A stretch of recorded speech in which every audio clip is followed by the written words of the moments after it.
FedEx Championship Series has raced on small ovals, street tracks and permanent road courses this year. Now the cars take to a 2-mile super speedway.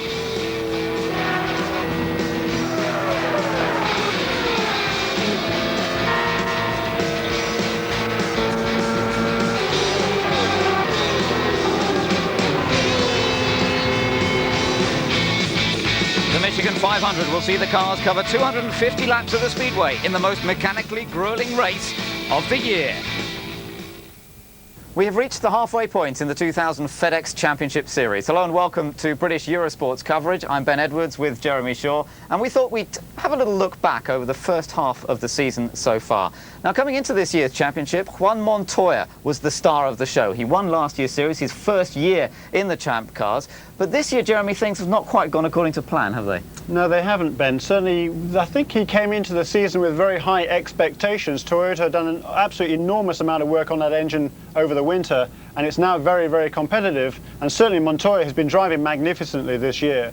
He's been very, very fast. He's led a lot of laps, but a few niggly little problems, an engine problem here and there, a gearbox problem, a couple of incidents as well, and just one win to his name so far, but it could have been a lot more. It could have been a lot more, and Montoya, again, he was unlucky last time out in Toronto, wasn't he, when Dario Franchitti speared into him. His teammate Jimmy Vasser, much the same story. For Vasser, he's had his ups and downs as well. That's true. Again, he came in with high hopes this year and started off the season very well indeed. 3 top 4 finishes. They were the best finishes for Toyota, but since then, really just disappointment. Now let's move on to speak of Dario Franchitti. He was Montoya's main rival last year. They matched each other on number of points, but Montoya won the championship because he'd won more races. Again, for Dario, it's been a similar story. That's right. He started the season, of course, on a bad foot. He crashed in the spring training pre-season test, and that set him back. He didn't get a lot of pre-season testing in at all, and certainly that put the team back in terms of finding a good setup for their cars. But as Dario will say, around about the 3rd race at Motegi, they got that handled, and every race pretty much since then, he has been fast. But again, you talked about the incident in Toronto, another first lap spin also at Nazareth, and various other niggly little problems, and very disappointing again for Dario Franchitti. Now his teammate Paul Tracy did take an early win in the season. He won at Long Beach on the streets and in fact became one of our early championship leaders. Things haven't gone quite so well for him since then because he's had problems in qualifying in particular, and it just seems as though Team Green need to get their act together a little more. One team that has got its act together well though, Jeremy, is a team that you've followed the fortunes of for so long now, Team Penske.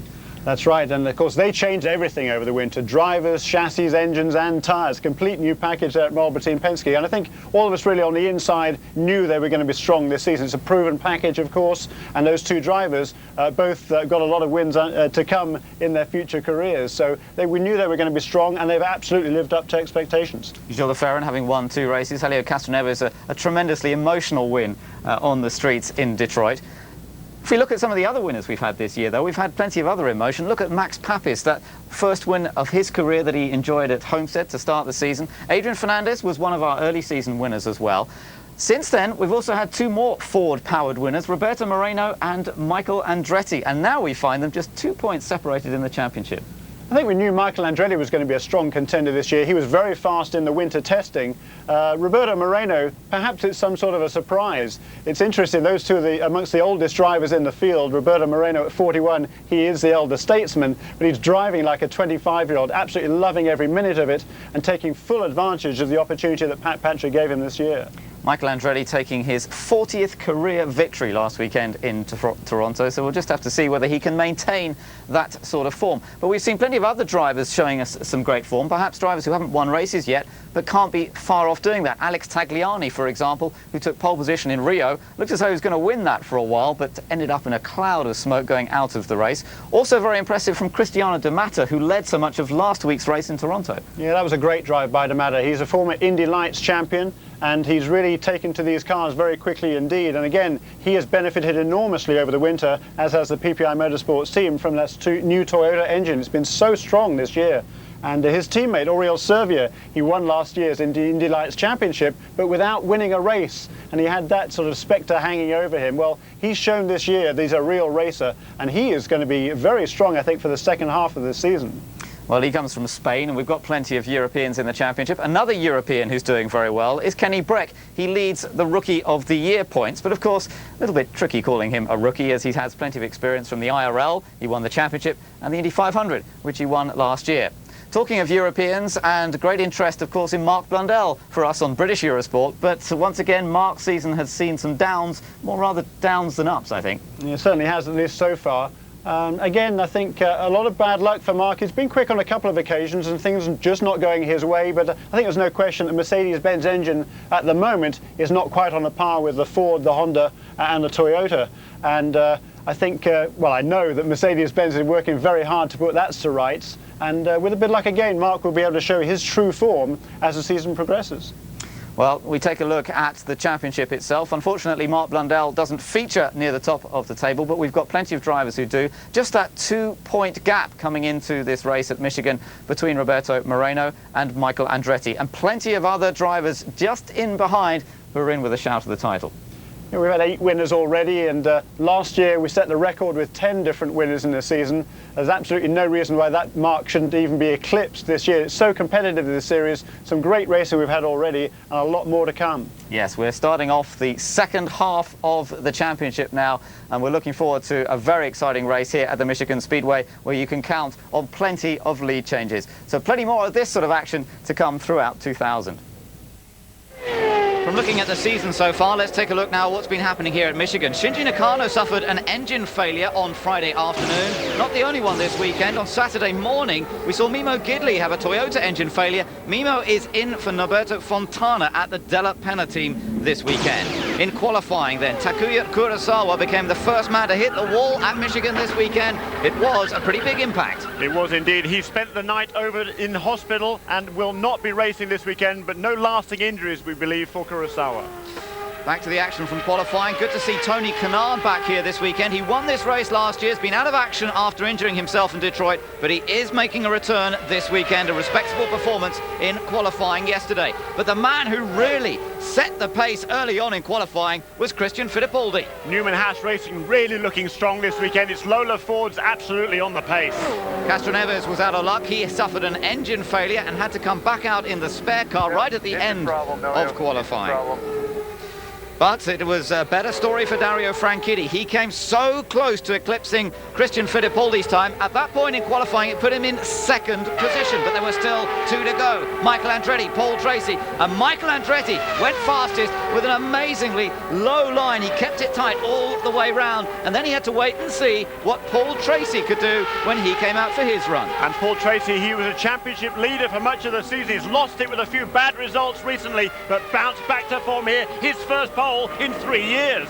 Amazingly, his first pole since he's joined Team Green. That last pole position coming at Milwaukee back in 1997 was, of course, when he was driving for Team Penske. So it does look as though Paul's got his championship a little bit back more on course. He was the early season leader, as we mentioned, and now he's in good shape to try and win his first ever 500-mile race.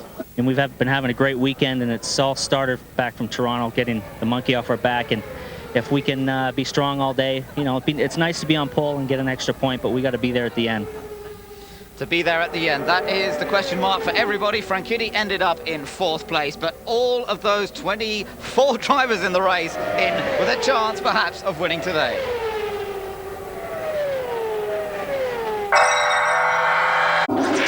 Now then, the car's out on track, beginning their parade lap, so it gives us an opportunity to take a little more look at the grid in detail. Paul Tracy then has taken pole position. It is the 12th pole position of his career in his 143rd start. His first ever pole for Team Green, remarkably, and it's been 3 years since his last pole position. Alongside him, Michael Andretti. Twice a winner here, but he's also suffered a horrible run of DNFs, some 8 DNFs almost in a row. Christian Fittipaldi lines up on the 2nd row of the grid. He finished 8th here last year, and there is Dario Franchitti alongside him on row 2. On row 3, Gilles de Ferran making his 100th Champs Car start this weekend. Alongside him, the 96th champion here, Jimmy Vasser.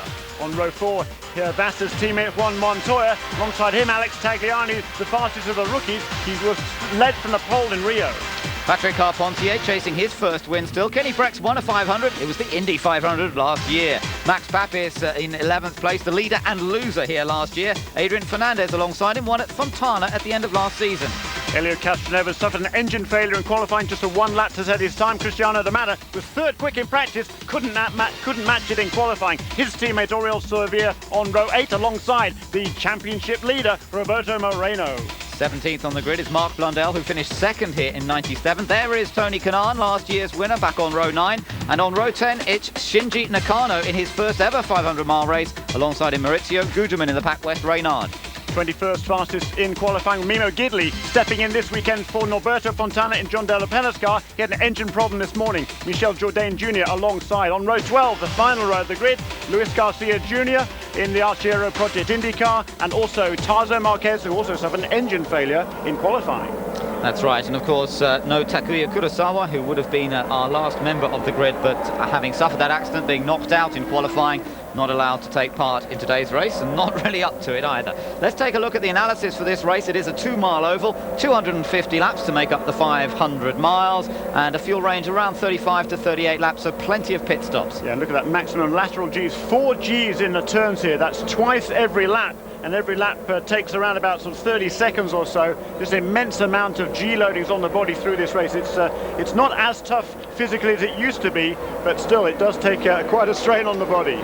It does indeed, and the speeds are just phenomenal. They're covering something like 350 feet per second. That's over 100 meters every second at the speeds they're doing. Yeah, absolutely amazing speeds here, and they run so close together as well. I think we're in for a pretty exciting race this afternoon. Of course, the drivers have to make sure that they are round at the finish line. You can't win a race unless you finish it. That's right, and we've seen some reliability issues, certainly in the last few races, coming up into the race and certainly spoiling it for some of the drivers. And now let's just hope that we do get some good reliability here this afternoon. Paul Tracy, yet to win a 500-mile race, has had 1 victory so far this year. Michael Andretti already has had 2 victories so far this season. And the Toyota drivers and also Paul Tracy in the pole-winning Honda, they all used single wastegate engines, slightly different version of their engines, which were just made specially for qualifying, and now back to the standard trim, if you like, dual wastegates on these cars for the race. And the reason for that is drivability.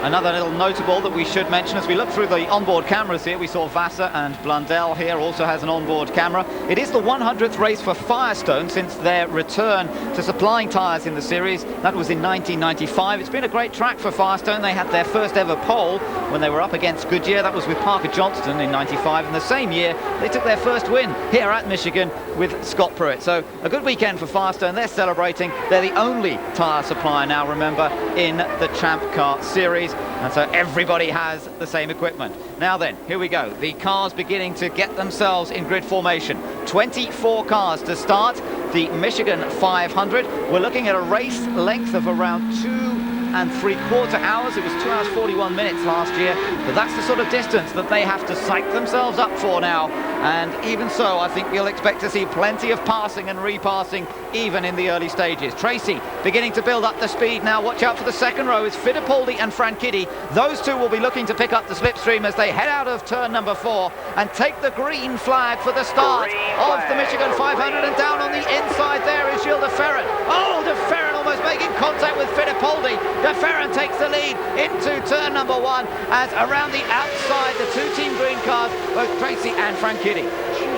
That's amazing. I would never have expected someone like Gilles de Ferran, who's a relatively conservative driver, to make a move. Juan Montoya, however, that's no surprise at all. There goes Montoya on the inside into turn 1. On the outside, I think, was Michael Andretti. Yes, one of the Newman Haas cars. Let's see which it is. It is Michael, because Christian Fittipaldi slightly further back down the order there as the rest of the field comes round. And for the first time in several races, no problems on the first lap of an event. Michael Andretti and Juan Montoya up front. These two battled in the early stages of last year's race. Michael was talking about it the other day and saying it was great to race with Juan. They trust each other, and it was good, clean racing. And it looks much the same story here as Michael now takes the lead back from Montoya. Tremendous stuff, even from the start here. These two drafting away. They did this last year, this pair. Back and forth they were in the first few laps, swapping positions time after time after time. You get there tucked in behind the other guy. You get a great draft, and then you go flying past on the straight. Montoya found it pretty frustrating, but also a lot of fun. It is a lot of fun, and remember, a lot of it has to do with the so-called Hanford device, which is the rear wing that these cars all have to run. They all run the same rear wing, and it has that flat panel on the back there. You can see where the target name is written on the back of the wing, and that flat panel does two things. It increases the amount of drag the car creates, and it also reduces the amount of downforce, so the cars are a little more nervous, and they provide a big hole in the air for the car behind to take advantage of, and that is what Michael Andretti does again as they come around to complete another lap. And just 3 laps in the books, and the last lap round for Michael Andretti, 226 miles an hour, and that's already a good bit quicker than the race pace was last year. And again now, here goes Juan Montoya this time into the lead on the outside into turn 3. Michael said that much of the same happened last year, but the trouble was Montoya was always leading as they came across the line. Much the same happening here, and of course you get a point for leading most laps in these races, so it's quite important to be the one leading across the start-finish line. That's what counts in terms of the lap score, and if Montoya keeps crossing it ahead, then he might get that extra point, but a long way to go. 5 laps out of 250. Let's just talk about what's happening behind them as we see Montoya again looking to slipstream past Andretti. There he goes, makes it look very easy. Don't forget the speeds here. They are travelling at over 230 miles an hour, certainly at the end of the straights, averaging 225 miles an hour. It's very easy to lose sight of that fact when you watch the cars go around, but the speeds are just incredible. Behind them in 3rd place, Gilles de Ferran. In 4th place, Kenny Breck is running well. So is Patrick Carpentier in 5th. Franchitti is in 6th place. Castroneves 7th, Fittipaldi 8th, D'Amata in 9th. And there you can see that battle going on. Fittipaldi with D'Amata right behind him. Yeah, and all sorts of little battles taking place down the field. We see Kenny Breck there making a move past Gilles de Ferran. That is for 3rd position. Now that's interesting to see Kenny move up through the ranks quite as quickly as he has done. He started in 10th position. There goes Michael back in front again in the black Newman Haas Lola Ford. And Kenny Breck, who won last year's Indy 500, certainly has the experience of running on these fast super speedways. Different kind of track to Indianapolis, of course, but nonetheless the patience required, the way of using traffic, all exactly the same. So great experience for Kenny coming into this one. Montoya has gone ahead again. They're coming around this time to complete 7 laps. Very interesting, isn't it? Montoya's led all of the laps actually so far in this race, but each time Michael Andretti gets the run down into turn 1, and each time Montoya makes the pass back again into turn 3. So Michael Andretti's doing a lot of passing, but as yet not one of those passes has actually translated into a lead across the start-finish line, and that of course is what is important in terms of the laps led in this race. Yes, indeed, but I shouldn't think Michael's worrying about that too much at this point. It is so early on now, and Juan Montoya is going to lead again as they come around this time. That battle for 3rd position between Gilles de Ferran and Kenny Breck continues. Behind them, it's Helio Castroneves, Christian Fittipaldi, Patrick Carpentier, Cristiano D'Amata, Fernandez 9th, Papis 10th, Tracy 11th, and Jimmy Vasser is 12th.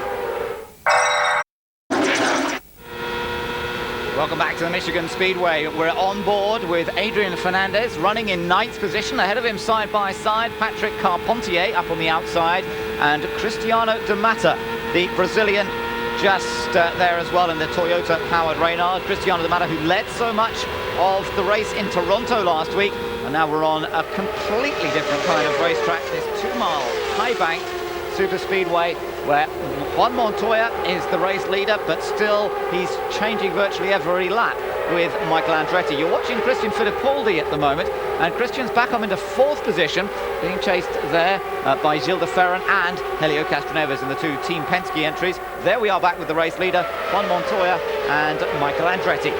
And once again, though, we've heard there's maybe 21 or 22 changes of the lead so far in this race, but at start-finish line, absolutely none. Juan Montoya still has led every lap, and yeah, you're right, Ben, it's not going to be of a major concern to Michael Andretti, but certainly he needs every point he can get for the championship, as they all do, and if he can lead the most laps, then that's good news for him. And he's just, at the moment, he's leading in the wrong place all the time. Talking of the championship, what has happened to our championship leader, Roberto Moreno, you may be asking? Well, it's a good question, because he's down in 20th position and has really made no progress whatsoever in this race. He's just ahead of Mimo Gidley, Tarso Marquez, Luis Garcia and Shinji Nakano, and that's it. Moreno is a long, long way back in this race at the moment and does seem to be struggling. He didn't seem to be very happy with the balance of his car. Look at this, great dicing going on. Montoya goes back ahead, and those two behind have really caught the leaders now. That is Helio Castroneves with Kenny Breck. And those two seem to have slipstreamed up to join Montoya and Andretti, and also Fittipaldi is right there as well. That's absolutely right, and certainly this is building up again, and once again Montoya does lead across the start-finish line by a mere 0.132 of a second. We're on board with Jimmy Vasser. He is down in 11th place, and certainly for him, he's pretty happy at this stage. He has a heck of a lot of experience. He's quite happy to run in the middle of the pack, stay out of trouble, keep everything nice and clean and tidy, and not overwork that engine too hard too soon. Interesting also to note, as we look a bit further down the field, as to where the Team Green cars are. They have dropped away. They started on pole and second row. Tracy now runs in 13th position, yes, 13th. And Dario Franchitti's down in 15th place. So a big drop there for the Team Green cars. And that's interesting to note early on in this race, whether they're just taking things easy or whether their cars are not handling too well as yet. We'll find out later on. Remember, however, that in these early stages of the races, and with plenty of pit stops, there are so many opportunities for the teams to fine-tune the cars, to change the balance, to put different tyres on different tyre pressures, and really adjust the balance of the car as they go through the race. So somebody who maybe is struggling at this point in the race can still become a factor as we get towards the end. That's very true indeed. And finally, therefore, Michael Andretti did lead lap number 17. Michael Andretti officially out in front. I would say that he's been in the lead of this race at least 50% of the time so far. But as I say, at the start-finish line, which is where the official laps are recorded, he hasn't been. Now, that's a pretty interesting statistic on its own. But Mikey now drives back past Juan Montoya and back into the lead. And again, he will lead lap 18. Right behind them is Kenny Breck, Christian Fittipaldi, and one of the Penske cars. The second one is dropping back a little bit. That's Castroneves, who's now in 5th place. De Ferran has fallen back to 8th after that very, very strong start. Yes, it's amazing. It's like yo-yos, the way that they go up front and then drop back again for some of these people. Not the top two, however. Look at Kenny Breck now joining in the fun and games, and look to slipstream past Michael, but effectively got boxed out there because Juan Montoya was ahead and he couldn't really squeeze past. But now Kenny definitely making it a three-way battle. Kenny Breck is the Swedish driver, remember, who has come into Champ Cars this year from a background of IRL. You're looking at Paul Tracy, who's way down in 14th position. Yes, and Michael Andretti there went round the outside of Kenny Breck and Michael Andretti into turn 1. I think getting himself a bit of a fright. Someone's got a push there in turn 4. Was that Michael? No. We're listening to Paul Tracy there. Just try and catch that radio communication. He says he's got a big push. That means understeer in European language, and that means that the car is just wanting to wash out wide as he turns into the bend. The front end of the car doesn't want to respond very well, and that's causing Paul to struggle. So, as we were saying earlier, the team will be looking to address that when he makes a pit stop. They could put a little more front wing on, perhaps, to try and adjust that. The drivers have their adjustable anti-roll bars in the car, which they do adjust, and in fact Paul Tracy changed his anti-roll bar setting in the middle of his 2 qualifying laps yesterday. Look at Kenny Breck in the white and yellow car there, really trying to make a move once again. And in fact, Michael Andretti has dropped several places now. Montoya is up front, Castroneves has moved up into 2nd place, Breck is 3rd, Fittipaldi's 4th, and Andretti suddenly has found himself dropped down into 6th position. And that's unlike Michael Andretti. He's one of those characters that likes to step out the front and stay there.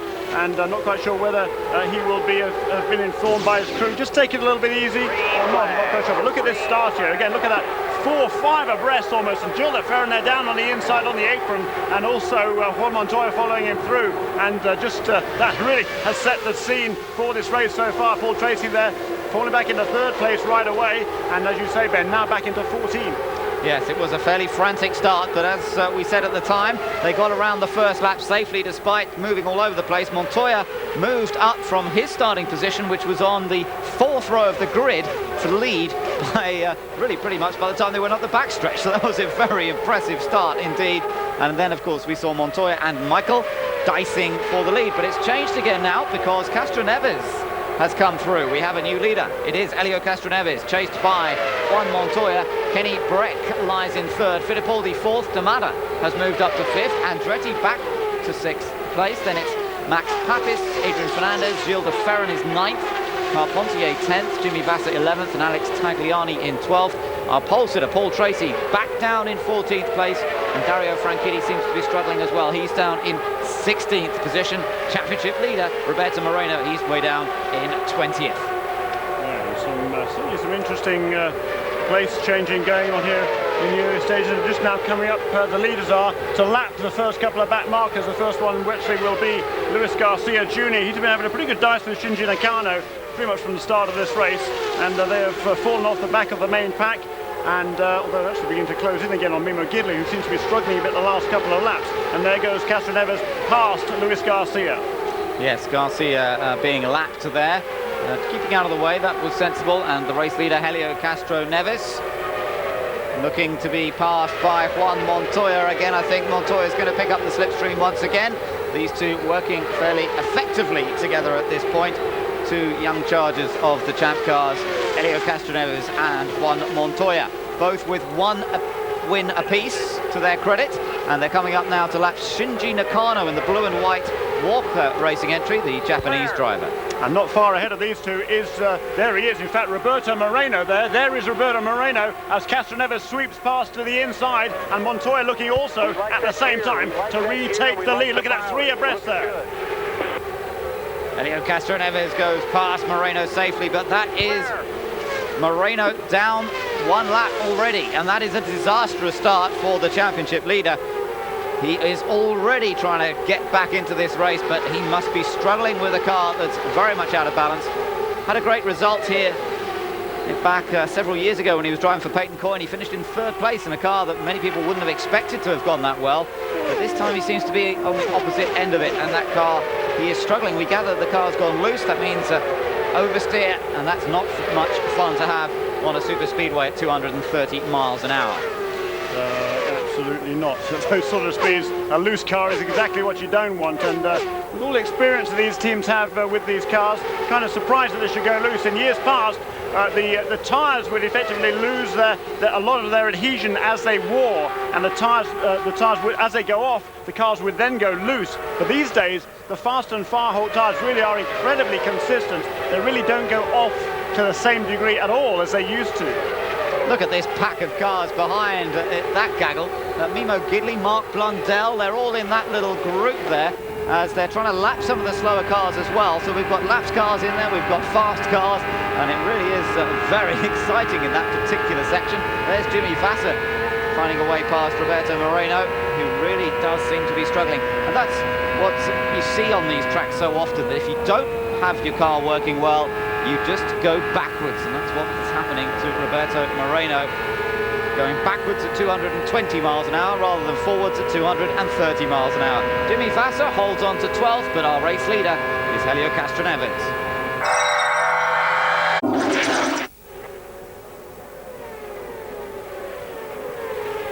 Slow down, slow down, slow down.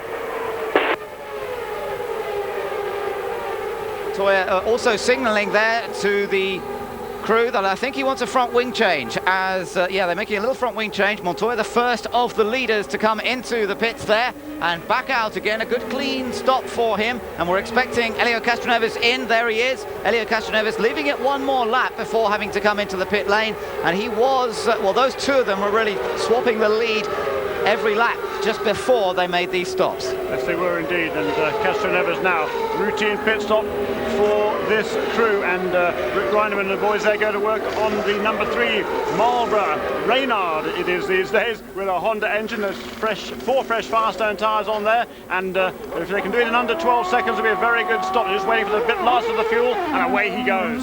So back out onto the track, he's at the end of the pit lane, so he gets a completely clear run there. 50-mile-an-hour limit, doesn't have to worry too much about that. Kenny Breck into the pits now. He's been up amongst that lead group all afternoon so far, driving for Team Rahal, the Swedish driver with the IRL background. Before that, he was a runner-up in the Formula 3000 Championship in Europe, and they've changed the tyre pressures on that new set of tyres slightly from what he started with on the previous set.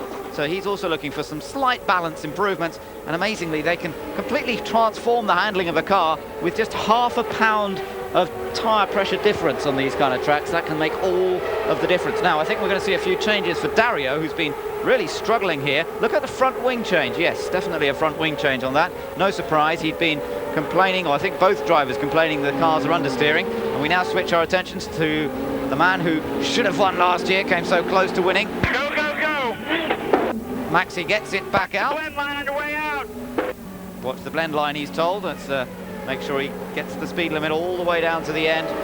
and then rejoining, and Cristiano D'Amato was rejoining just about the same time there. In comes Michael, who's managed to leave it a little bit longer. Watch your speed, Mike. Look for Timmy down here.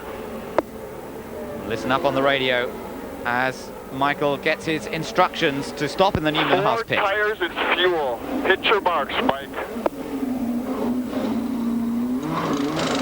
We'll add downforce.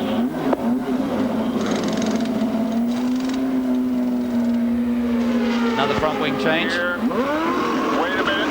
Go.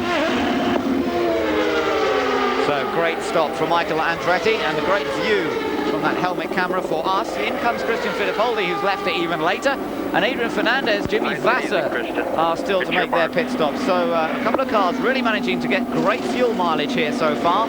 Adrian Fernandez in particular. Yeah, and he always does, doesn't he? Every single race, those Patrick cars, he and his teammate Roberto Moreno get fantastic fuel mileage. Well, Moreno is not really helping him this weekend because he doesn't have a fast enough car. But there he goes, Christian Fittipaldi just beats Jimmy Vasser out of the pit. Yeah, but I think Jimmy missed his pit. Apparently, Jimmy missed his pit, so he's had to go back out, and he's going to have to come in again. I wonder if he's got enough fuel for that, because he's run it a long time on the amount of fuel. Let's take another look at what happened to Vasser, if we can. This was Adrian Fernandez. This is Adrian Fernandez coming in, our race leader. And so he's left it to lap number 39. And that's an impressive performance for Adrian. That's fully some 7 laps, I think, later than some of the other guys. Yeah, first one in was Montoya on lap 33, Ben, you're right. So tremendous effort there by Adrian Fernandez. And that could well pay off in the long run. So he comes back out off the speed limit at the end of the pit lane. Oh, and he's lost it off the speed limit. Would you believe it? He spins the rears and loses control coming out of the pit lane. Adrian, what a rookie mistake to make. And he's just lost control on cold tyres coming out of pit lane. The boosts kicked in, the back end lit up the rear wheels, and round it went straight into the pit wall. Well, that's a bit embarrassing. And you know, Adrian's done that before. When he was with the Tasman team here with the same colours on the car, he lost it, he looped it in the pit lane, just coming out of his pit stall. And it's very easy to do on that concrete surface there. When you go from concrete onto the asphalt there in the pit lane, it is quite easy to spin that car around, but there's no excuse there for losing it as you come off the pit limiter there. He knows he's got cold tyres, he's got a lot of experience. Of course, with these cars, when they are set up for the oval, they have a different differential in here, and as you can see there, it just locks up that inside rear wheel as he gets the power down. There isn't the same limited slip that there is on the road course, and that was just enough to turn him around, but bad mistake there, certainly by Adrian Fernandez, and he'll be so disappointed with himself. Yeah, what a disaster. Look at the damage to the nose cone. They're going to have to get that changed pretty quickly. Well, and indeed we saw a problem for Jimmy Vasser. Now, we gather he missed his pit. Now, let's see, can he really have... oh, I see, Moreno was coming out. That was the problem. He lined up to get into his pit, and it just happened as Moreno was coming out. And, of course, Jimmy could not then stop in his pit, and sensibly they got him to carry on, which was the best thing to do at that point. And then, of course, Michael Andretti was just coming out at much the same time as well. So, disaster indeed for 2 of the more experienced drivers in the championship. Not a lot Jimmy could have done about that, I have to say. It was just bad luck on the timing as Moreno came out, but that's lost him some ground. Kenny Breck is now our race leader. Welcome back to the Michigan Speedway, where Kenny Breck is our race leader at the moment, but some great dicing still going on here. Breck comes across the line to complete 61 laps. Andretti has now moved back into 2nd position. Fittipaldi down on the inside there with Juan Montoya. So Fittipaldi into 3rd place again as Helio Castroneves runs around the outside.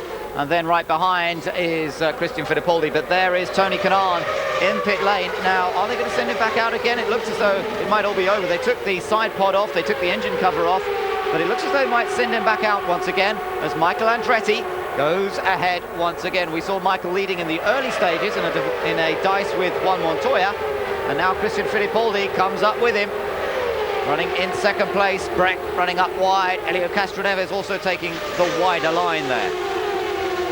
Just a quick note on some of the other drivers. What about Tar Polsitter, Paul Tracy, Dario Franchitti, who's on the 2nd row. Their cars do seem to be going a bit better in this 2nd stint. They're running in 10th and 11th, just behind Gilles de Ferran, who seems a little bit off this 2nd segment. But again, you don't count those people out at all. No, absolutely. They're just cruising at this stage. No question about it. Team Cool Green, they're amongst the canniest in the business. They really are.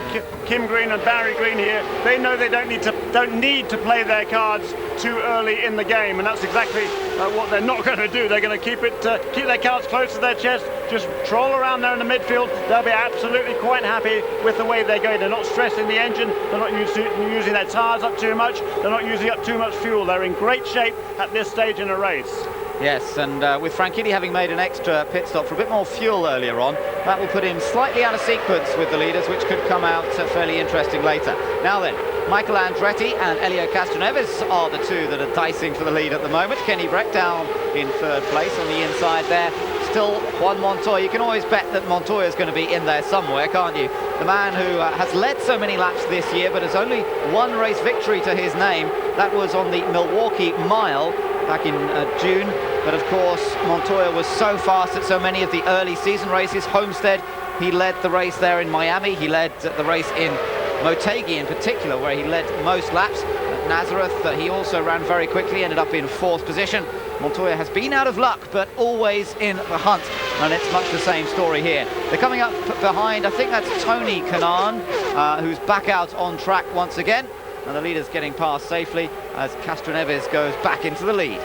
Yeah, and this is great stuff, isn't it? As I say, we talked about the cool guys. They're just content to cruise along in the midfield, and they're content to let the rest of this pack here entertain the fans. And boy, are they doing that. This is just brilliant stuff. Absolutely wheel-to-wheel, fantastic racing going on here. Those four cars, look at them. Those are the four leaders. That's the lead of the race, and we're 66 laps into it. Brilliant stuff. Absolutely wonderful to watch, and whoa, it's so spectacular. It is, with these sort of speeds that we're talking about, running just inches apart from one another.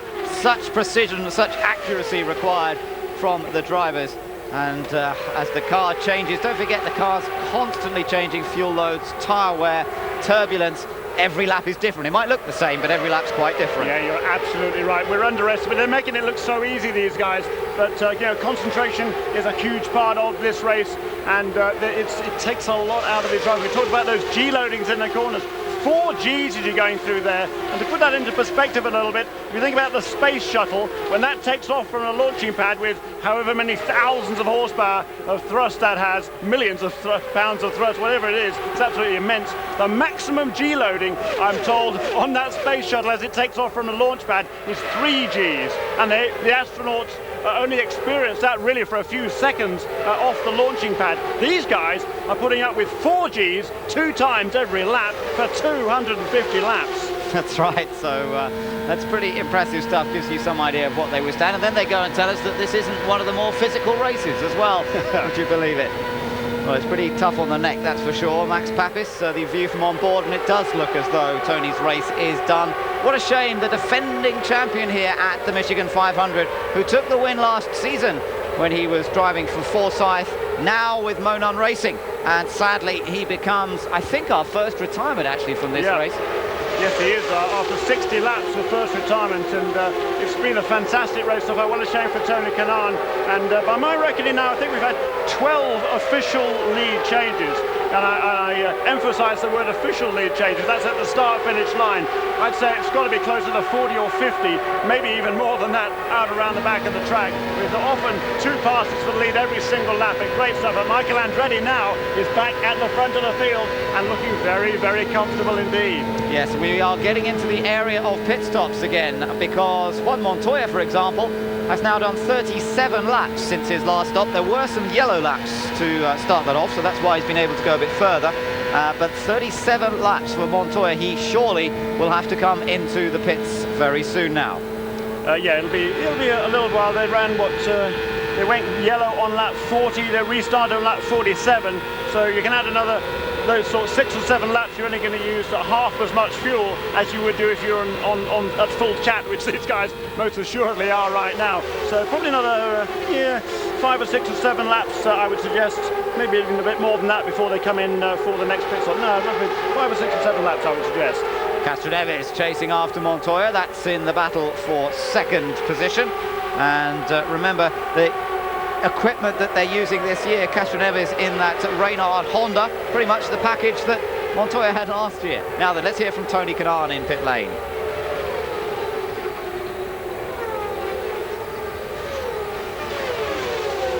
Just waiting to hear from Tony. I believe we've got someone down there with him.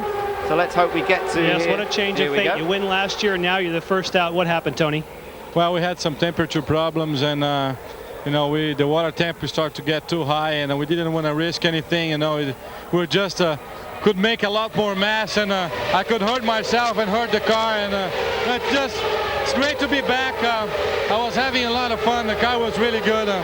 And I would like to say thanks to Dr. Ovi and Trammell who took care and put me back in the car that quick, and guys, we're back. Unfortunately, it wasn't in the way that I wished last night, and I had a dream that we would finish this race, but let's go to Chicago. We have to think forward. How'd the arm feel?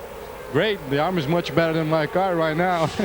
Thanks, Tony. Thank you. Well, great to see Tony Kanaan back, and look at this battle. Look at Montoya, Breck, both of them hounding Castroneves here across the line. Andretti is our race leader, but Fittipaldi now back down the inside. This is just tremendous racing. Such close dicing between these top runners, and so far so good. It's been clean, and let's hope it stays that way. Meanwhile, Michael Andretti with that little bit of a break. Look at those guys battling around there. It's Kenny Breck on the outside line who goes past Montoya and Castroneves there. Great stuff. And we saw Tarzan Marquez there. Maybe he was pulling down, I think, coming in to make another pit stop. He's at the back, towards the back of the pack, and in the meantime, there goes Christian Fittipaldi now into third place. Into the pits, though, comes Helio Castroneves, the first of that lead group, to make it into pit lane for his second stop of the day. And of course, an area of potential problem, a pit stop. You've got to get the car slowed down. Super Speedway is the only place where they run the carbon fiber brakes to reduce the amount of weight, but you've got to get that car slowed down very quickly, and on a difficult surface on the concrete here. Clean stop for Castroneves so far. No front wing change, just a straightforward refuel, new tyres, and that clean run that he has from the very end of the pit lane. In comes Juan Montoya now, and try and listen up. Take your stop and start the front wing, and I'll play with the weight deck and everything. 10-4, 10-4. Talking about the changes. Half a turn or a whole turn? Top down. Half. Ready? Get set. Go, go, go. You're clear, clear, clear. Chip Ganassi talking to Juan Montoya, discussing setup changes, and you heard Juan Montoya say, I want half a turn, a change front wing, and he said he was going to play with a weight jacket on his own. That's another adjustment that the driver has in the cockpit to adjust handling. Kenny Breck in now. Team Rahal go to work. Get the lines, the hoses out of the way. You get a penalty if you run over those airlines. Quick stop that for Kenny Breck, and also in. We're on board with Maurizio Gugelmin. Meanwhile, Gilles de Ferran down at this far end of the pit lane. He gets away safely. And then here comes Max Papis now. Okay, we're going to give it a half turn of wing here. Reset your fuel.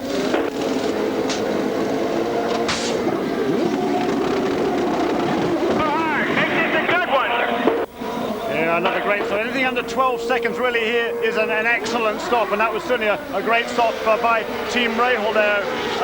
Sean Hanrahan and the crew there on number 7 car. Great effort by them. And here, look at this battle into the pit lane, and Michael Andretti and Cristiano De Mata having a little tussle of their own down there, and they're supposed to be on the rev limit, on the the rev limiter, the speed limiter. 50 miles an hour is the limit on pit lane. Hit your marks, Mike. Cristiano makes his stop now. We listen from Michael's team as well. Problem getting that jack up. It took a long time getting the car up in the air there, and it that lost a lot of time on this stop. Watch Jimmy, watch Jimmy. Now, so that was a problem. They managed to, of course, the fuel has to go in as well, but that will have lost Michael some ground there. It just didn't come up on its jacks as it should have done.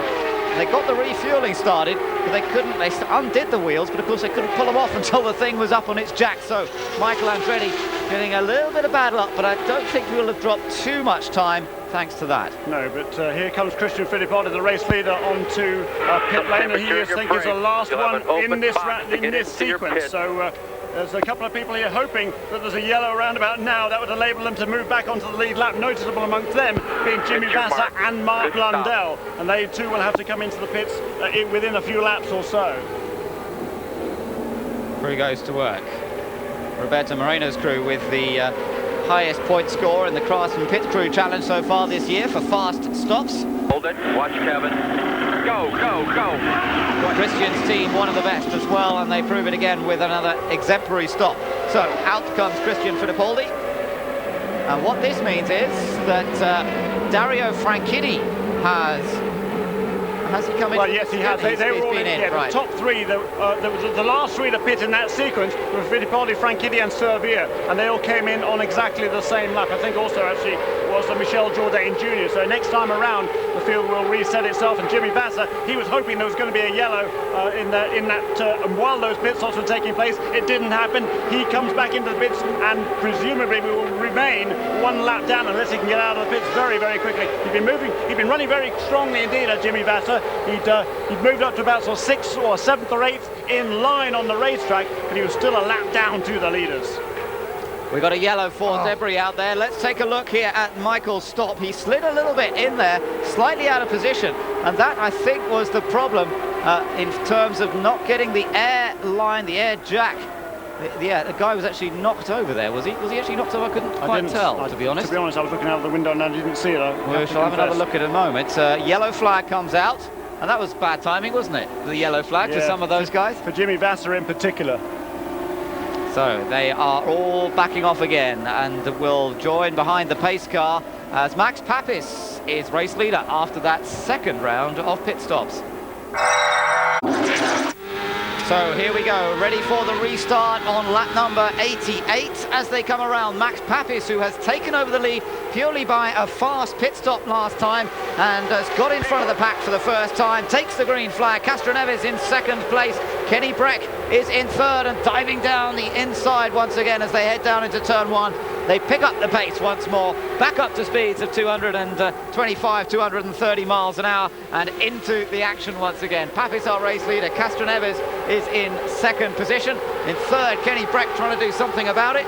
And side-by-side racing all the way here as we continue round on another lap. Look at Castroneves up on the outside there. Really, he has been featuring amongst these top few throughout the race so far. Montoya is still in that group, so is Fittipaldi. And no further reports about any problems with Fittipaldi's car, so hopefully it is going to be okay. Now we gather somebody is... Michael Andretti is going. Michael Andretti goes into turn one there, right towards the back of the pack. We don't know what the problem is there. Apparently it's something to do with the tyres. I don't know whether he's got a flat spot on them somehow. I don't know whether he had to lock him up while he was under caution there, but whatever it is, Michael Andretti is struggling. Well, that is a disaster for the man who started on the front row and has led a good many laps here this afternoon. Michael Andretti dropping right down the order. He's in 16th position as he came across the line last time. And now look at this side-by-side battle for the lead. Castroneves and Max Papis putting on a tremendous show. Now look, we're on board with Max as he slots into the slipstream of Helio Castroneves once again and come around to complete another lap. Now I'm glad to say that we've been joined up in the commentary box by a man who's probably having his first experience of watching this live, Formula One driver Johnny Herbert. Johnny, thanks for joining us. What do you make of all this? It's interesting. Again, it's just all turning around. 1 minute they're at the front and the next minute they're at the back. So it's interesting, but it's very, very early. It is early in the race. We're not even close to half distance yet. 91 laps have been completed. It is a 250 lap event. Tell us what you're doing here this weekend, Johnny. Yeah, well, I'm here because I'm very interested in trying to join the series for next year. So I've had a good chat with a lot of people, and it's been very interesting the response I've got. So it's looking good, and hopefully I can get something. What do you reckon about thinking of driving in this sort of situation, these sort of speeds and this sort of slipstream? You fancy a bit of this? Yeah, let's have a go. No, it's something. It's very, very different. But all the guys that I've driven with, obviously in Formula One, and who've come over from Europe, have adapted very, very well. And we can see at the moment we've got two guys, 1 and 2, who have come from Europe and have adapted very well. So I think it shouldn't be a problem. That's right. Good opportunity for you to catch up with a few old friends, I should think. We're looking at Kenny Breck there at the moment. He and Castroneves battling over the lead at this point, trying to conserve fuel a little bit as well, we're told. Juan Montoya in third position. And Max Papis again diving down the inside. It's amazing how many changes for lead that we're seeing here this afternoon, isn't it? Yeah, well, I think the main thing is, I think, as they just said, that they're trying to save fuel. And I think that's what you've got to try and do before you get to the sort of the final couple of stints near the end of the race, and you can make your charge. And also getting the car to handle right. That's something that's fairly distinct about this kind of racing, isn't it? How much you can change the handling of the car throughout the race. Yeah, well, I was just watching over the Ford box and looking down on the pits, and you can see where they're adjusting the cars all the time. And I think they get to a point where they're obviously very, very happy with it. And then obviously if they've saved enough fuel, they can actually then push very, very hard. Now, this kind of racing obviously very different to the sort of racing that you've been doing for the last few years. Different ovals, of course, in this championship. We've got the 1 mile ovals, like the one we're going to at Chicago next week. Have you ever experienced anything like that in your racing career, this sort of oval track racing? No, I did an XKR in, I think it was in Canada. We went around sort of a test track oval, so that's about as close as I've got. So it's not quite the same, I have to say. But from what I understand, a lot of the guys say that the actual 1 mile ovals are more difficult because I think the car's a little bit looser. And obviously there's a lot of traffic as well, so you're having to battle with that at the same time. So they say the super ovals is obviously the high speed that they get, and the car does move around a little bit in the banking itself, but it's the 1 milers that they find is a bit more difficult. Yeah, and I have to say I love watching the 1 mile oval races. It's always great racing and takes you back to your Formula 4 days. You got it, exactly. Absolutely. Well, let's just concentrate what's happening here for a second. Castro Neves is race leader, Kenny Breck up there as well.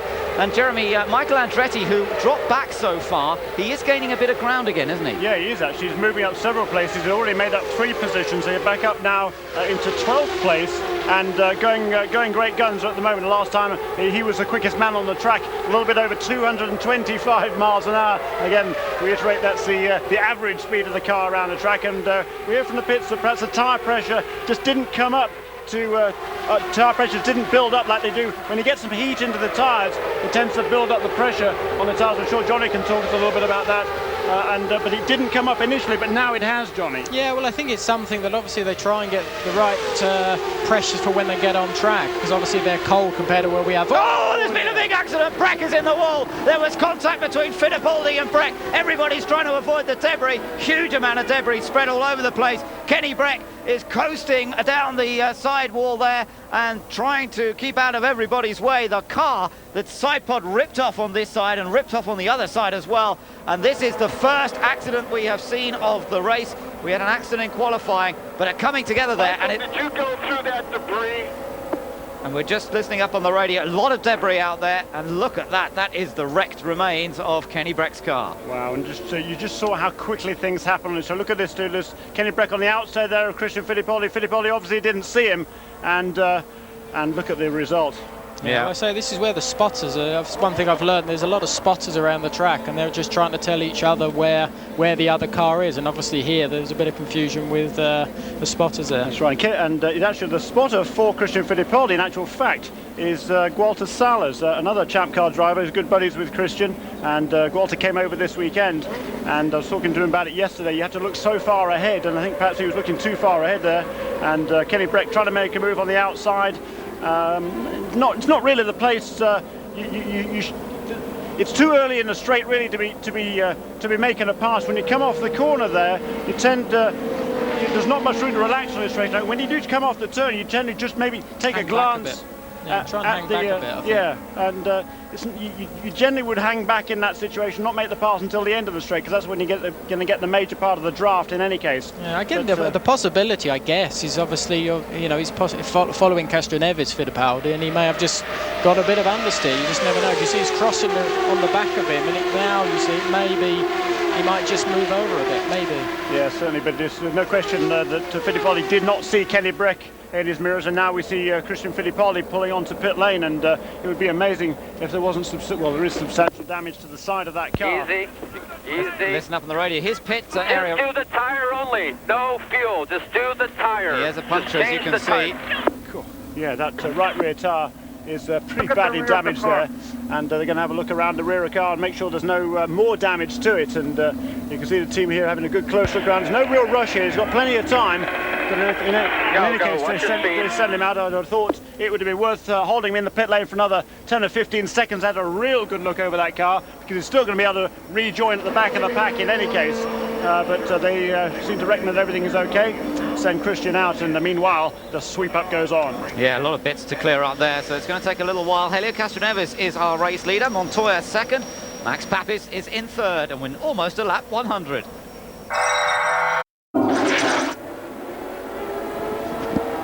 Juan Montoya, Helio Castroneves, Cristiano De Mata and Paul Tracy begin to pick up pace. We're looking at Adrian Fernandez flying in 8th position at the moment as the green flag is waved at the start-finish line, and Montoya, green. who will lead them around to start lap number 107 as they come around this time. And look again, look at this, 4 abreast heading down towards turn 1. Papis down on the inside. Tracy now appears out of virtually nowhere and takes over the lead of this race. You're on board with Cristiano De Mata as he chases after Juan Montoya, but it's Paul Tracy who set the pole position yesterday, hasn't really featured in this race up until now. After a great pit stop from Team Green, Tracy now up front, and he's dicing with Helio Castroneves, who's just gone ahead and on board here with Max Papis down on the inside. I thought for a moment down on the inside, but not quite, because Tracy shuts the door a little bit, picks up the slipstream and retakes the lead once again. Running flat out around this 2-mile super speedway. We've got Johnny Herbert with us in the commentary box, enjoying his really first taste, I think. Johnny, have you been to a champ car race before this one? In Detroit a couple of years ago, I went there. It was a sort of a wet, miserable one, so it's not quite the same as these ovals. It was ankle deep in mud at the end of that race, if I remember. It certainly was, yeah. Revolting. Not a great advertisement for champ car racing that day, wasn't it? The paddock was completely unsuitable, but look at this. This is suitable for champ car racing. Brilliant racing here, and the crowd absolutely loving every minute of it. Yes, Castroneves, Tracy, Papis, Montoya and Cristiano De Mata, that lead group at the moment, but it can change. But I don't like that too much. Just drop back when you can. And we're listening to Barry Green. Now that's interesting, telling Paul that you're doing well, but I don't really want you up front at this point. You know, drop back. It's not time to be up front, and we want to think about looking after the car, looking after fuel consumption. And it's actually interesting to hear that sort of comment coming over the radio. Johnny, it's obviously clear in this form of racing on these super speedways that the team has an awful lot to do with how the race is run. It's not just down to the driver at all. No, definitely not. Again, they're trying to, save as much fuel as they can, which to the drivers normally is the obvious thing, because if you just keep behind the slipstream, you can save as much fuel as you possibly can. And as I said before, you can get that last sprint at the end of the race, turn the boost up, and that's exactly what you need. You need as much boost as you can run at the end of the race. Nakano in trouble now, so that looks like another one who might be added to our list of retirements. Shinji Nakano, the Japanese driver in the Walker Racing entry. It looks as though he is out. Another driver who's come from Formula One there, Johnny, who now trying to make a name for himself in champ car racing. Now you've of course raced against a good number of these guys. Just got a quick glimpse of Mark Blundell in the background, 15th place. There's a man you've raced against many times in the past. Yeah, well, I was speaking to Mark just before he went out to get in the car, and he's saying how tough it is at the moment for him, especially the Mercedes is not going that well at the moment, and it's frustrating for him. But you've got to sort of dig in there, and hopefully they will come fighting back. I'm sure they will. Yes, Mercedes have not had one of their better years, it has to be said. And what's the lead Mercedes car? I think, in fact, is Mark at the moment, running in 14th place. Yeah, he just passed Michel Jourdain Jr. last time around, actually, but certainly Mark is running actually pretty well at the moment. He was a lap down in the early stages, regained that, so actually he needs a caution fairly soon, because he's going to be need to make a pit stop before too long. So he is hoping for another caution. He'll be able to make that pit stop under the caution flag and therefore not lose a lap, because everybody was slowed right down. He can make his pit stop, rejoin at the tail end of that lead pack, but at the moment here they're running absolutely at full chat. Nearly on the straight they're running so well over 235 miles an hour, and into turn 3 just perhaps a little breeze of the throttle perhaps. If you go on board again I will tell you that one, but certainly it was pretty quick. Yeah, it's interesting, the in-car camera. When I was speaking to Paul Tracy earlier this morning, and he was saying that you can gain about 50 miles an hour on these tows you get here. And it's funny, the in-car camera they just had there, you can actually hear the engine note change quite considerably when you get there, because they've got this very big sort of gurney on the back, and it makes a hell of a lot of dirty air at the back of the car, which gives you a big tow. That's right, the Hanford device, which was introduced a few years ago, certainly seems to work in that effect. but the speeds which it was designed to bring down the speeds a little bit. Jeremy, I know that figure you came up with yesterday that Paul Tracy said at the end of the straight, what was it again? 249.9 miles an hour at the end of the back straight. It's fast enough for these guys. They don't really want to go much faster than that. Certainly the cars without these wings, if they ran the old super speedway wings, they're a lot more efficient. They'd get through the air a lot more cleanly, and they'd probably be averaging 250 miles an hour around this track. Well, that's way too fast. They've cut the boost down from 45 inches of manifold mercury, 45 inches of mercury down to 40 inches. That cut probably 100 horsepower. That was a few years ago, and they've certainly done a lot of aerodynamic changes to the car. The undertunnels, the underbodies on these cars are not as efficient as they were a few years ago, and certainly they don't produce the same downforce they do just a couple of years ago. So without these changes, goodness knows what sort of speeds they'd be doing. Now here's an opportunity. Just let's listen up, see if we can notice that change in engine note as they pick up the tow. Let's just listen quietly for a second to Fernandez on board. Hope it happens. Yeah, probably won't happen now. No, no.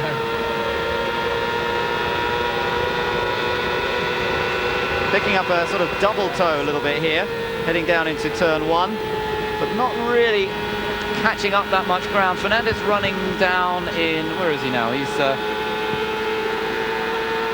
lost him on the ball. There he is in 14th position. And look at Michael, he's really fought his way back up well into 5th place now. He was down in about 14th at one stage, but interesting to note that Paul Tracy has responded to that radio signal or radio command he was given by Barry Green a little while ago. Remember, Tracy was leading. Well, now he's sitting down in 7th place and seems to be quite happy there. Sevilla is in 8th, Franchitti in 9th. As Michael Andretti there just getting past Max Papis and Helio Castroneves. Keep breathing, Max. Keep it breathing. And keep it breathing, Max. Max being told, keep just easing a little bit, just trying to save that fuel. Yeah, keep the fuel, and also just by breathing the throttle out, you just give the engine a little bit of a breather as well. And it doesn't put quite so much strain on it. And you know, it's a long race for these cars. They're producing nearly 900 horsepower, even when they're detuned just a little bit for this sort of a race, because longevity is the key, of course, here. We talked about earlier on, to finish first you've got to finish. And in order to do that, running these sort of speeds, you have to look after your equipment, and that's what they wanted to do there. If you breathe out of the throttle a little bit, it'll just give that engine a little bit more air, and it can just itself take a bit of a breather. And I tell you, at these speeds, it needs it. Carpentier is the blue and white car that's joined into this little group, so that's interesting to see. We've got Michael Andretti there, Cristiano D'Amata in the Pioneer car, and then looking at Patrick Carpentier having joined in. Max Papis still part of a group. There is Cristiano D'Amata. Let's ride on board with him for a second. There goes the note. Oh, he lifted. He lifted, yeah. Saving fuel. That's right. So he didn't even want to overtake at that point. He actually eased off the throttle. You could hear that quite clearly. And it was the same yesterday in the Indy Lights race. Most of the way around the track, they were running even closer together, these cars. Those Indy Lights cars that raced here yesterday, there was a fantastic race won by the young Brazilian Felipe Giaffoni. And in those cars, they were running absolutely nose to tail. I mean, literally inches apart at speed. So they were only doing 190 miles an hour. But literally, they were running absolutely inches apart. And the guy who was running behind the guy in front was literally on part throttle all the way around the lap. It was actually amazing from the onboard camera. Yes, it was good stuff. And just to let you know that Giaffoni won the race yesterday, but it's Australian Jason Bright who's taken a 1-point advantage in that Indy Lights Championship. So we'll follow the fortunes of that as we go through the season. Johnny, while you're here with us briefly, have you actually got anything lined up in terms of managing to get a test in soon? No, not at the moment. No, that never really was the purpose of coming here. It was really to sort of show my face, speak to everybody, and say that I'm keen to come here. And as I said, the interest was very, very good.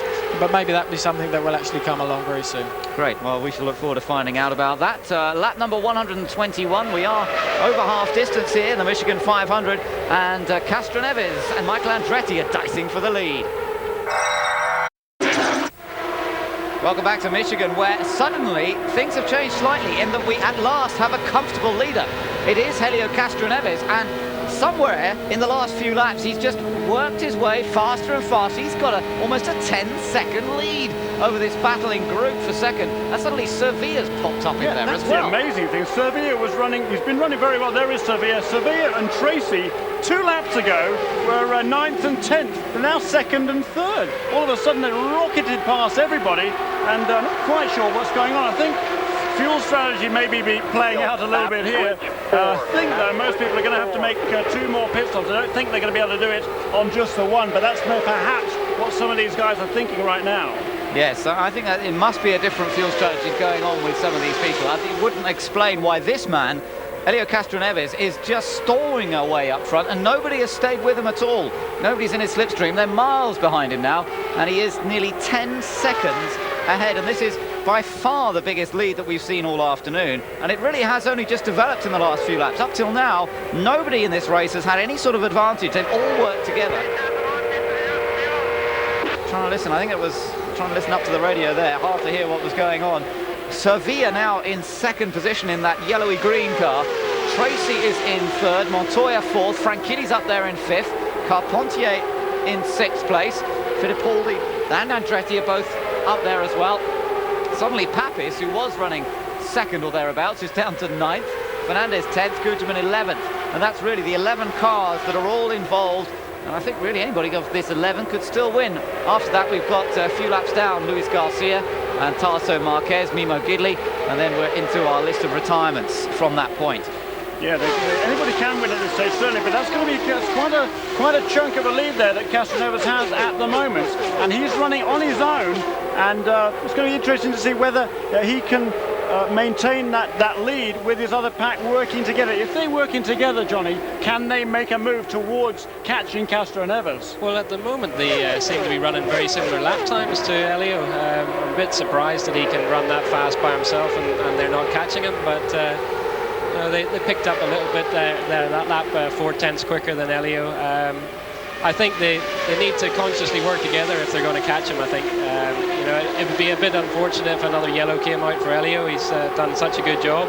And you see Servia doing a great job for us Indy Lights boys by having a great year this year. That's absolutely right. Here we go. The race leader, Helio Castroneves. He again is the first of the leaders onto pit lane, and that could be crucial as we get down to the closing stages of this race. We have got 45 laps to go as they cross the line, and Oriol Servia becomes a 10th different race leader, and the first time that Oriol Servia has led a Champ Car race. Well, that's a great story, isn't it? Servia had a great run going in Toronto last week. Sadly, it went wrong for him trying to overtake Adrian Fernandez, but I was very impressed with Servia on that occasion, and now he's leading this one. Now, Helio Castroneves making his stop.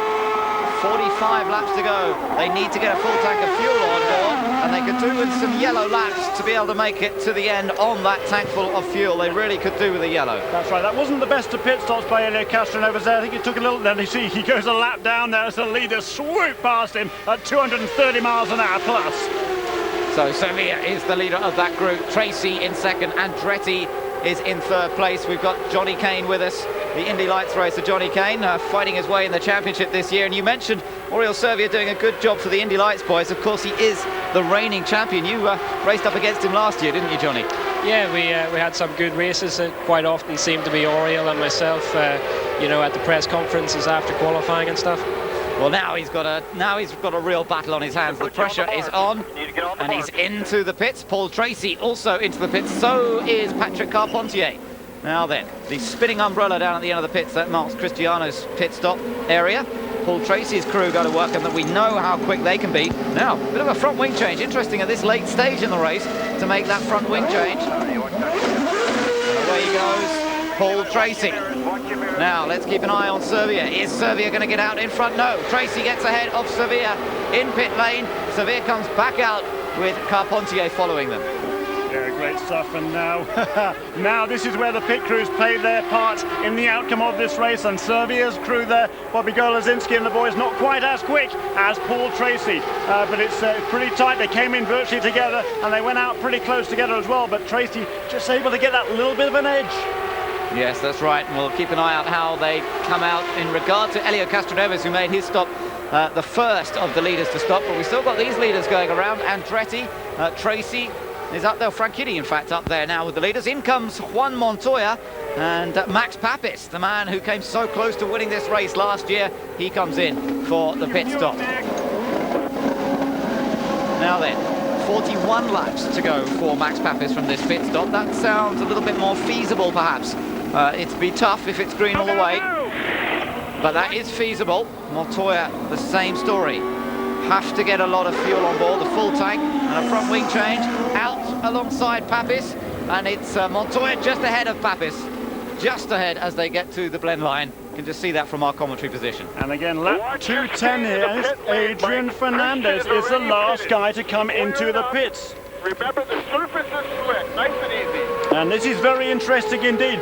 Adrian Fernandez's last pit stop, you remember, he came in at the end of that caution, Ben. Yes. That was on lap 169. We're now on lap 210. Adrian Fernandez can get to the finish on one more pit stop. Can anybody else? Well, that's going to be very interesting. Right, Andretti coming back out, Franchitti coming out at the same time. Franchitti just ahead, so those two get in. We've just heard that Sevilla went over that yellow line. You see that yellow line there coming out of the pits there? He went over that yellow line, and he is going to have to go through the pits again. A drive-through penalty for Oriol Servia.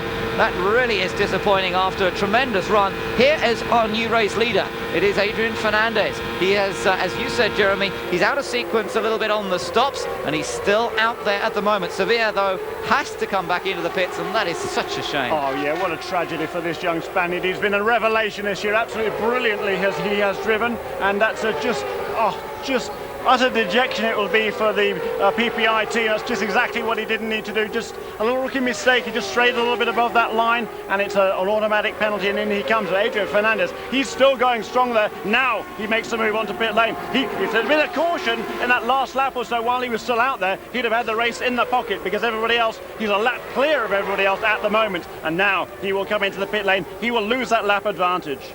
Now, in the meanwhile, that means that Castroneves goes ahead again, of course, and he still has managed to maintain the lead that he had before that pit stop. Fernandez comes in now, car jacked up safely, tyres going on board, and we reckon that Fernandez certainly should be able to make it to the end on his pit stop. A number of others, I think, will be able to as well. The question is how rich they can run it. What was in the side pod? I suppose it was just some debris, some plastic bags perhaps or something, trying to get some debris out of the radiator side pod, the exit there of the air that goes through the radiator. There was obviously a problem. I don't know whether they managed to get it out or not in the end, and Fernandez coming back onto the track. So Castroneves is our race leader, and he does have virtually that 10-second lead that he had before he made the pit stop still in place. Yes, he does, Ben, but I don't think there's any way he can make it to the finish of this race without making another pit stop, and that is going to cost him the race, I believe. Well, we shall wait and see. Stay with us. All the action still to come here from Michigan. 33 laps to go in this marathon race from the Michigan Speedway. Elio Castroneves leads this race quite comfortably at the moment, but does he have enough fuel to make it through to the end without stopping? We doubt it. But running in second position is Adrian Fernandez, and we do think that he will make it through without stopping. So this could prove to be a great day for Fernandez. He won at Fontana on the similar track in California at the end of last year. Can he really come back from spinning, coming out of the pit lane to win this one? We're going to find out pretty soon. One or two other drivers who might try to make it without stopping again, the likes of Michael Andretti, perhaps Dario Franchitti. They were the next last to stop, so they might try and get it to the end as well. And if there are some yellows, of course, if we get some yellows, then that will negate Fernandez's advantage. If we get a yellow flag towards the checkered, then of course everybody will be in the same boat, and then in that case it will be just a flat-out run to the flag. Castroneves will lose his 10-second advantage if we have a yellow, and everybody will be up for it. Oh boy, this is very, very interesting as we get down to the nitty-gritty here, but certainly Castroneves, no doubt in my mind that Castroneves is going to have to make a pit stop. No question in my mind also that Adrian Fernandez can reach the finish running absolutely flat out. Don't think he needs to run flat out. If he can stay where he is in pretty good shape. Look at this lot, they're all over the place. It's Fittipaldi down there, Carpentier, Tracy, and Papis is in that group. It's just amazing. And listen to Papis off the throttle. And in the meantime, yeah, they're all cruising. These guys are just trying to get to the end of the finish of the race. They're trying to make sure now they get to the end without making another pit stop, and this is why Patrick Racing's call at that previous caution. Oh, Fittipaldi's off. Fittipaldi's off across the grass.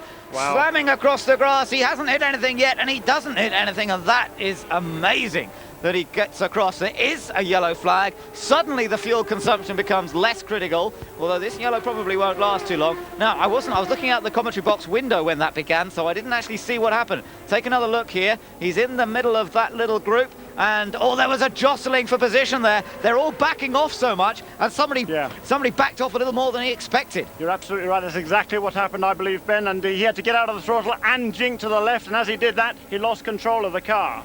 Yeah, so look, Christian, oh, he's limping as he goes away. Why is that, I wonder? Because he didn't actually hit anything, did he? No. Maybe it's just running his foot hard on the throttle the whole time. It could well be, actually. It could well be some cramping in the car, because it's a shame he wasn't. Well, we're not going to show that, but it could just. You're right. Otherwise, it's a pretty wild ride he took there across the grass. And look at these guys jostling for position. Don't know whether he hit the back end of Andretti. Didn't seem to be a puff of smoke. But look at this. That's a really wild ride he took in. Watch this here where he goes across there. Bang! And your legs will take quite a beating there against the side of the tub, against the side of the chassis when you jump up in the air and crash down to ground like Christian Fittipaldi did there. Yeah, and it was high speed. Take a look at it at real speed again. Take another look at this. Look how quickly it goes. Boy, and you're doing 160 miles an hour across the grass there. And that could be the reason that he's limping away, as you say, bashing his feet around in there. He's certainly in some pain, isn't he? He's wearing that hands device that we were talking about, the head and neck support. It's not a head and neck support, it's a foot support that he needs at the moment, because he's got a very, very sore right foot. And Fittipaldi out of this race. The yellow is out. We're under caution. Suddenly, Castroneves and Fernandez advantage in terms of track time has been negated because they've all had to stack up behind the pace car. Fernandez, well, I'm sorry to interrupt, Ben, but let me just tell you that Castroneves' crew is ready for him in the pit lane. But do they need to bring him in, do you think? Depends how long this yellow. I think they will need to, won't they? I think so. He came in on lap 205. They're going to need quite a bit of caution for him to be able to stay out there. But this certainly helps people like Michael Andretti and Dario Franchitti, who have done 12 laps since their last pit stop, and they might be able to make it through without stopping again and without having to back off too much as they were just now. That's really what caused that accident. Everybody, as you pointed out there, Jeremy, everybody's so busy saving fuel, so busy backing off. That's what really set that sequence in action. And there is Christian down on the floor, and he really is in some pain, isn't he? And they've got a stretcher out for him to... No, he's up on his feet. He doesn't want to be stretchered off, or does he? No, he is going to take advantage of that. Probably quite sensible as well. He must be exhausted, dehydrated as well at this point, no matter the fact that the foot is extremely painful. And Christian Fittipaldi's race is run. What a dramatic day it's been for him. Remember, he had that accident with Kenny Breck earlier on this afternoon when he squeezed Kenny up into the outside wall coming out of turn number 2. And now he is out of the race himself, ironically trying to avoid hitting the back of his teammate Michael Andretti in the jostling for position. Of course, Christian, he broke his leg pretty badly in Surfers Paradise a couple of years ago, so you know, when you have that sort of an injury, it does tend to weaken things a little bit, but hopefully there will be no serious damage to Christian Fittipaldi. So, 223 laps have been completed, 27 still to do here, and when it goes green, I tell you what, this is going to be quite some race, so stay with us, it's all to come, we're not going anywhere. And this time the green flag comes out as we're into the final part of this race. 22 laps to do. Fernandez leads. Andretti goes down to the inside to pass Patrick Carpentier. Dario Franchitti is right in there. He's in 4th position and very much a part of this game now. Max Papp is right behind him. And then we look for Montoya and Castroneves. And Montoya and Castroneves were held up by a couple of slower cars there. Tarzo Marquez and Mimo Gidley were a little bit in the way. They lost the draft of this leading quintet. The 5 cars now running out in the front, and there's Michael Andretti getting a run on the leader. Yes, and if you looked in the background, you couldn't see the other cars, so this group of 5 are in great shape. Michael Andretti gets past Fernandez. Dario Franchitti's up on the outside now, trying to get past Patrick Carpentier. Boy, we have got a tremendous race in prospect here. Now, looking back in the distance, we're trying to spot Castroneves and Montoya, but as you say, they got pretty badly held up, and there is that big gap between them. Yeah, 2.6 seconds between Papis and Castroneves and Montoya, absolutely side by side as they came across the start-finish line. Montoya making the move on Castroneves, but at the front of the field, Michael Andretti in second place now. Here's Dario Franchitti, and making a move on him into turn one goes Adrian Fernandez. Yes, but Michael is beginning to pull away a little bit up front. This is the sort of pace we've seen from Michael all weekend, and now he's got his opportunity. He is beginning to pull away. This is the battle for second. Looking at Dario Franchitti from the back of Fernandez's car. Franchitti going to the outside, but this is all assisting Michael Andretti. Last lap around, Juan Montoya, 230.4 miles an hour. He is absolutely flying, and he is towing up to the lead pack with Castroneves right behind him. You're spot on, there he is. There is Montoya. Look at this. Fernandez in the middle, Papis down on the inside. Papis has to back off a bit there, and now he's going to watch out for Montoya, and coming into the shot, there he is. Montoya's passed, and Montoya, plenty of fuel on board that car. He's got the wick turned up, and he's going for it now. Tracy still down in 8th place, has still got a bit of work to do to catch up to this group. He made a later stop and really got a bit left behind at the restart.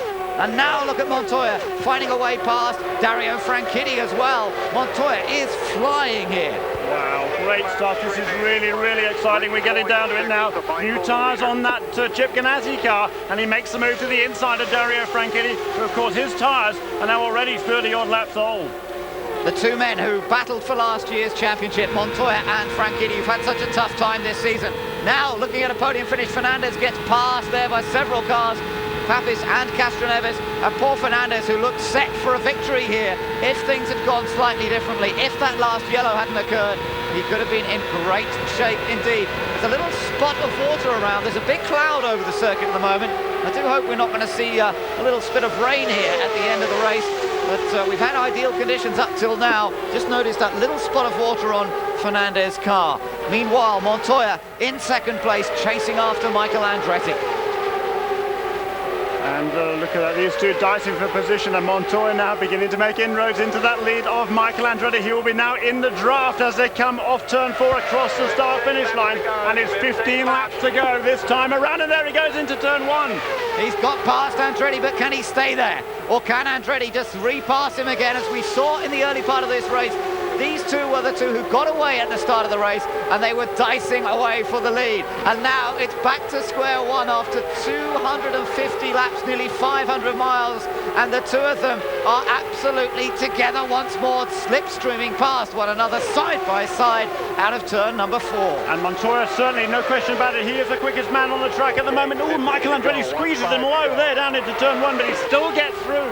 Surprise to me is that Paul Tracy has not made any ground on this track. He's actually falling back. He's in 8th place and doesn't seem to be a factor at this stage. Here are the factors. Look at Michael Andretti. Look at that slipstream. Absolutely fantastic. It is amazing to watch, isn't it, to see how much the car gets sucked along and drawn past the rival car. Dario Franchitti in 3rd place under pressure now from Max Papis, but these two have dropped away from the battle for the lead. That seems to be between Andretti and Montoya. Montoya has never won one of these 500-mile races. He's only been over in America, of course, for a year and a half, but he hasn't won one, and he would love to. And if everything goes as it looks to be, and he goes to Formula One, he's only got 2 more chances here and Fontana at the end of the season. Papis down the inside of Dario Franchitti once again.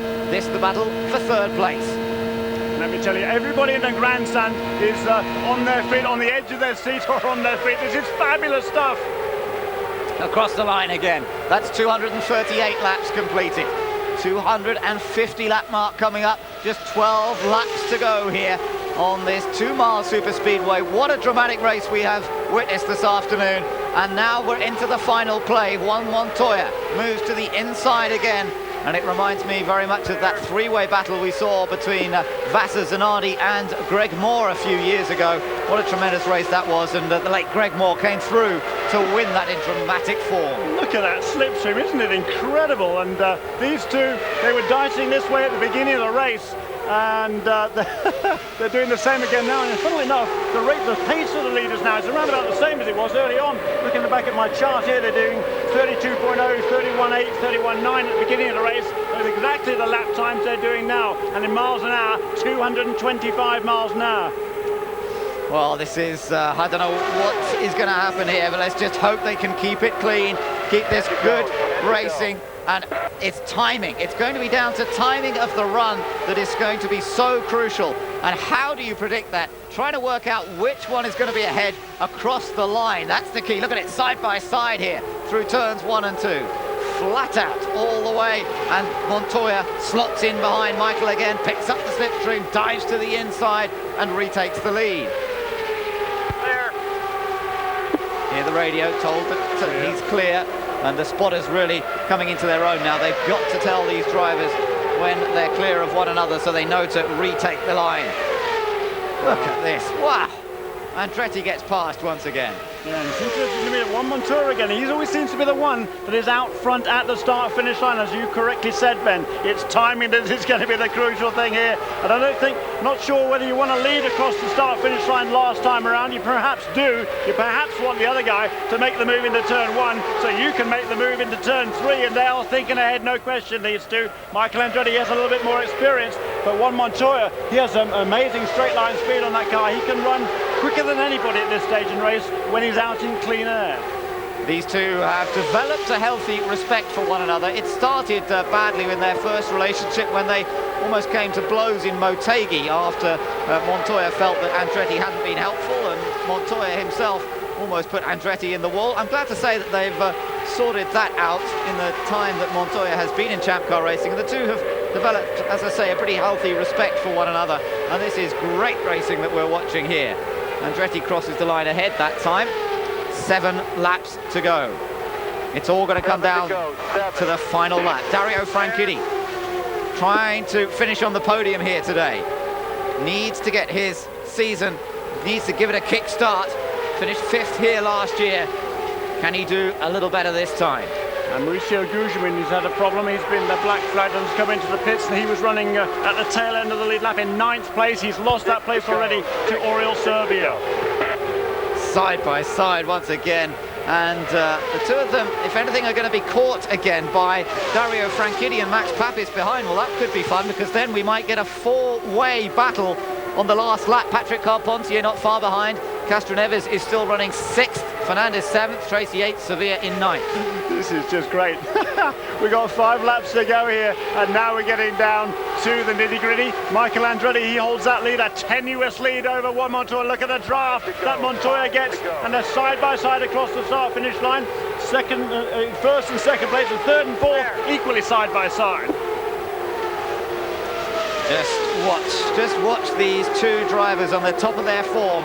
The young charger, the man, Juan Montoya, presumably heading for Formula 1, up against the man who has won more races than any other active kart racer, and more races than almost anybody else except 2, AJ Foyt and his father Mario Andretti, the only people who've won more races than Michael himself. And this is a real challenge between 2 different generations of race kart drivers. What a fantastic confrontation it is between these 2 very different men. And Montoya and Andretti, both so competitive. Absolutely they are. They are 2 of the hardest chargers in this series. You don't give either of them an inch, or if you do, they'll take it. They'll take full advantage of it. At the moment, it's Montoya with the slight edge, and the slower car, that's Luis Garcia right in front of them. With a bit of luck, hopefully Garcia will stay out of the way. Please. Yeah, that was that caused a little bit of a problem there. Montoya was nearly squeezed out, and I think Michael may have just momentarily lifted when he thought that they were going to come together. So, and Papis is out. Papis has broken. We've heard a report of smoke from the back of that car for a while, and now Papis is out, and that was the battle for 3rd that he was enjoying with Franchitti, and it looks as though he's going to pull off to the inside of the track. So, 2 laps to go. You hear it on the radio. Who's it going to be? Who's got it timed to perfection? Michael has picked up the slipstream again a little bit. Montoya moves down to the inside of the track, trying to break the toe a little bit now, but Michael is ideally placed. They will get the white flag this time around. Andretti goes to the inside. Will he lead across the line this time, and will that put him in the right place to take the win? They come through turns 3 and 4. The white flag comes out, and it is the final lap here at the Michigan Speedway. Michael Andretti leads. Juan Montoya is in second. He goes for the move down the inside into turn 1, but that could be a mistake because it could allow Michael to repass on the back stretch. There is a car ahead of them. Montoya in the lead. Michael comes back to the inside, gets the slipstream, heads into turn number 3. Slightly ahead, does he? They're side by side. It's going to be a photo finish at the flag here, and Montoya on the outside. They touch wheels. Montoya on the outside, Andretti on the inside. Photo finish. Montoya gets it. Montoya wins at Michigan, and what a finish. I have never seen anything like it. Montoya beats the steering wheel. That was just incredible. Banging wheels at 230 miles an hour out of turn number 4. Juan Montoya takes his second win of the season, his first ever win in a 500 miler. Great run, hell of a run, buddy. Great run. What a show. What a show. That is motor racing, and that was just fantastic. Wow, if you've seen a better race than that, I want to see it too, because that was just sensational. Look at Tarso Marquez there. He can't get out of the way. He's trying to get as high as he can on the racetrack. Montoya, he's not going to lift. He's going to run in the back of Marquez if that's what it takes. Michael Andretti is trying to squeeze him up there and hopefully use Marquez as a buffer. He's not able to do it. What a brilliant victory by Juan Montoya. Oh, well, that is incredible. I said earlier he hadn't won a 500-mile race, by the way. Of course, he did. He won the Indy 500 this year, but he hadn't won a 500 in Champ Cars before. And now he's done both. He's won the Indy 500 and he's won the Michigan 500. That's just amazing. We'll be back after the break, and hopefully we'll hear from him. Well, in fact, our British Eurosport coverage, I'm afraid we're going to have to leave you now. From Ben Edwards and Jeremy Shaw, hope you enjoyed this. We certainly did. We'll see you again soon. Bye-bye for now.